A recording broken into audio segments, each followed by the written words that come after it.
அப்போ இந்த அன்பை குறித்த சத்தியம் வந்து ரொம்ப ப்ராக்டிக்கல் சத்தியம். இயேசுவே அதை அப்படி தான் போதிக்கிறார். இது ப்ராக்டிக்கல் திங்காக தான் போதிக்கிறது. இது ஒரு நடைமுறைக்கேற்ற காரியம். இது வெறும் கவிதையில் வர்றதில்லை, பாட்டில் வர்றதில்லை, நடைமுறைக்கேற்ற காரியம் தான் தெளிவாக போதிக்கிறார். யோவான் எழுதின சுவிசேஷம் 14ஆம் அதிகாரத்துக்கு போங்க. எப்படி சொல்கிறார் பாருங்கள். இயேசு அன்பை பற்றி சொல்லும்போது அது ப்ராக்டிக்கலாக காட்டப்படுகிற ஒன்று என்பதை எப்படி சொல்கிறார் பாருங்கள். யோவான் 14:21 என் கற்பனைகளை பெற்றுக்கொண்டு அவைகளை கை கொள்ளுகிறவனே என்னிடத்தில் அன்பாயிருக்கிறான். அப்படின்னா என்ன அர்த்தம்? கோயிலில் வந்து கையை உயர்த்தி ஆன்னு பாடுறவன் என்னிடத்தில் அன்பாக இருக்கிறான்னு சொல்ல.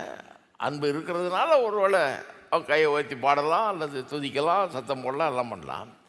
ஆனால் அன்பு இருக்குதான்றதுக்கு வெறும் அவன் வாயால் என்ன சொன்னான்னு இல்லை, என்ன பாடினான்றது அடையாளம் இல்லை. அன்பு அவனுக்குள்ளே இருக்குதாங்கிறதுக்கு எது அடையாளம்? கல்யாணத்துக்கு முன்னாடி எவ்வளோ அன்பாக இருந்தான்றது இல்லை. கல்யாணத்துக்கு முன்னாடி பாருங்கள், சண்டையே வராது. ஹலோ, பிரச்சனையே அவ்வளோ இருக்காது. வந்ததுன்னா ரொம்ப ரேராக தான் வரும். அவ்வளோ பிரச்சனை ஒன்றும், பெரிய பிரச்சனை ஒன்றும் இருக்காது கல்யாணத்துக்கு முன்னால். கல்யாணம் பண்ண பிறகு தான் எல்லா பிரச்சனையும் ஆரம்பிக்குது. ஏன்னா ஒன்றா சேர்ந்து வாழ்கிறோம்ல. அப்புறம் போக போக போக அப்படியே வயசாகுது. வயசானோன்னு சிலருக்கு புத்தி மாறுது, வேறு புத்தியெல்லாம் மாறுது. ரொம்ப வயசாகிட்டால் சிலருக்கு ரொம்ப புத்தி மாறிடும், ரொம்ப புத்தியை கெட்டு போயிடும் சில நேரத்தில். இந்த மாதிரிலாம் இருக்கும் பாருங்கள். அப்போ ஒரு ஆள் என்ன சொல்கிறாங்கிறதுல இல்லை அன்பு, அவன் என்ன சொன்னாங்கிறது இல்லை அன்பு, எப்போ இப்படி இருந்தான் அப்போ இப்படி பண்ணாங்கிறது இல்லை அன்பு.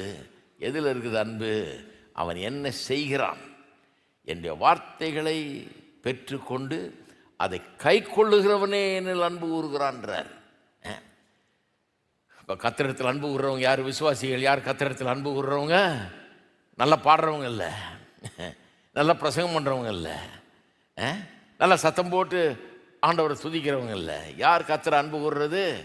அவருடைய வார்த்தையை பெற்றுக்கொண்டு அதன்படி செய்கிறவர்கள். நடைமுறையில் ஒருத்தன் கத்திர அன்பு கூறுறானா இல்லையாங்கிறதுல சந்தேகமற்ற விதத்தில் புரிந்து கொள்ளலாம். கர்த்தருடைய வார்த்தையை ஏற்றுக்கொண்டு பெற்றுக்கொண்டு அதன்படி செய்கிறானா ஒருவன்ங்கிறது ரொம்ப முக்கியமாக இருக்கிறது. அப்போ அன்பை விவரிக்கும் போது எப்படி சொல்கிறாரு? அவன் என்ன செய்கிறான் இருப்பார், அதுதான் அவன்கிட்ட அன்பு இருக்குதா இல்லையான்றது சொல்லும். அப்போ அன்புங்கிறது நடைமுறையிலே வெளிப்படுத்தப்பட வேண்டிய ஒரு காரியம், வெறும் தியரட்டிக்கல் காரியம் அல்ல. புருஷன் மனைவி உறவுலையும் அது உண்மை.